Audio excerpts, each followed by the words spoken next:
pada masa revolusi kemerdekaan ada dua orang yang hijrah dari Jakarta ke Jogja ngikuti pindahan ibu kota itu, Osmar Ismail sama Caduk Jayakusuma. Dagelan ini senajan sakarepe dhewe ning barang ditol-tol. Jadi bagi Pak Balsio itu dagelan itu serius.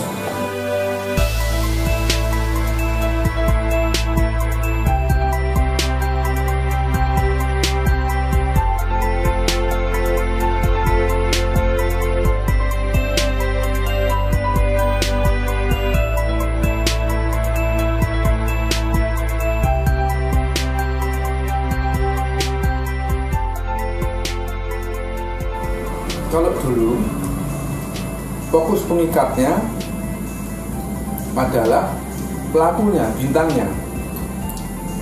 Meskipun belum main, tapi dihadirkan di depan pengendang.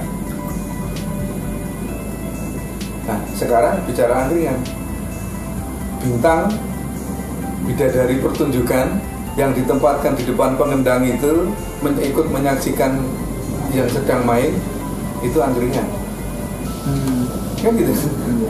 Pusat fokus perhatian kan di angkringan itu. Walaupun lama-lama angkringan tidak berfungsi. Angkringnya itu mangane ngombe kan tidak berfungsi. Kalau menganalisa angkring, jangan bicara angkringannya. Sebenarnya satuan pertunjukan arena yang seperti permainan di halaman barangan.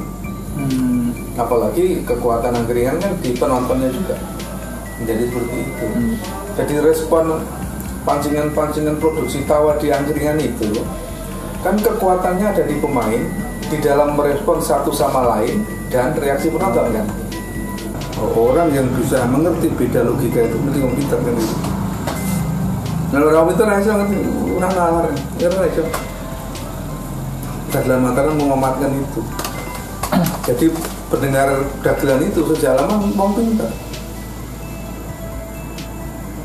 Ini analisinya Dr. Andes Marmati, RM Marmati yang memberi nama Mataram untuk dagelan.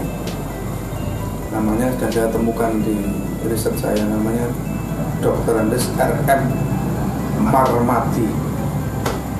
Nek kowe nyacat lian, kowe kudu wani lan iso nyacat, jadi harus berani. Sekarang saya mau cerita kalau penjenengan mau fokus di produksi opera audio,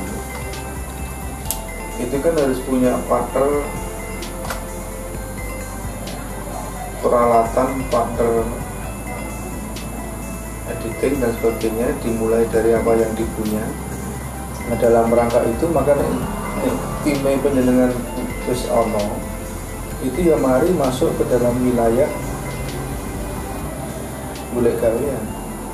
Golek gaweannya bukan di televisi pendek, ketoprak pendek yang penyanyi buat, gaweannya di tempat lain supaya bisa ngongkosi gawe ketoprak pendek itu. Pekerjaan di mana? Pekerjaan di pemerintah yang terkait dengan dokumentasi. Karena ini kan kalau perawatan dokumentasi ataupun kajian yang terkait dengan karya budaya, dan itu membutuhkan pemidioan gitu. Dokumentasian.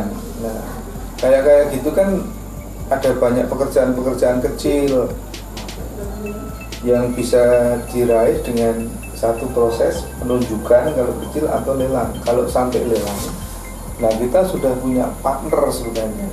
Teman saya sudah siap dan nanti kalau saya tunjukkan sampai pada orangnya benar saya kira sudah kenal. Wilayah-wilayah kayak gitu, wilayah-wilayah kerja, peluang-peluang kerja kayak begitu ada.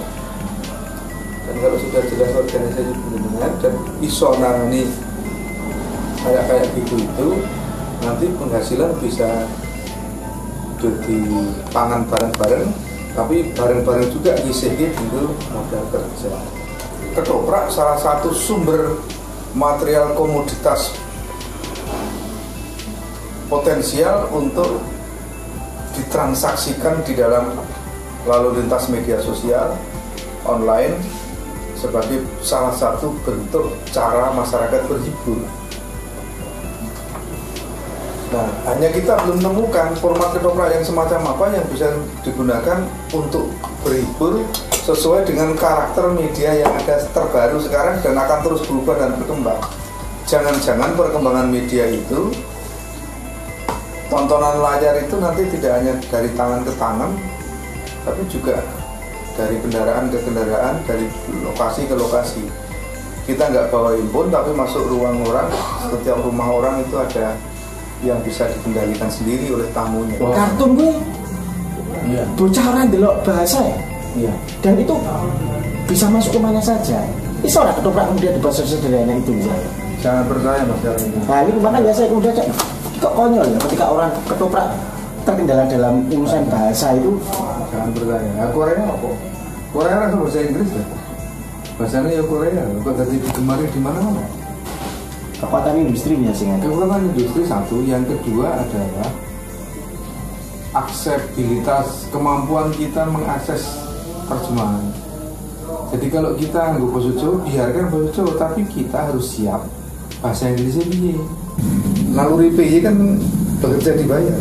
Nah, penjenengan yang munduri tua, kita semua munduri tua, maka harus orang yang bukti sih mampuan rezeki itu. Caranya ya digital pun.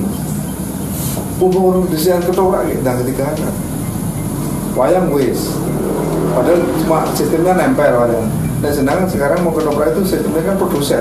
Saya kira hidup itu kan tidak hanya berada di dalam wilayah potensi.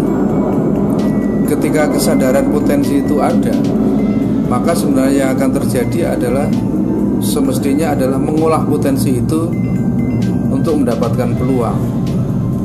Peluang itu tentu banyak, tapi persoalannya adalah bagaimana mengambil peluang terdekat. Peluang terdekat itu adalah peluang yang dapat dilakukan menghasilkan dengan pengorbanan sesedikit-sedikit mungkin.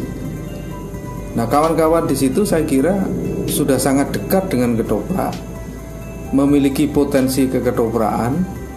Lalu apa yang paling dekat? Yang paling ada peluang ketoprak yang bisa dikerjakan secara mandiri, bisa disebarluaskan secara mandiri, tidak perlu bikin panggung, tidak perlu mendatangkan penonton, karena panggungnya adalah digital.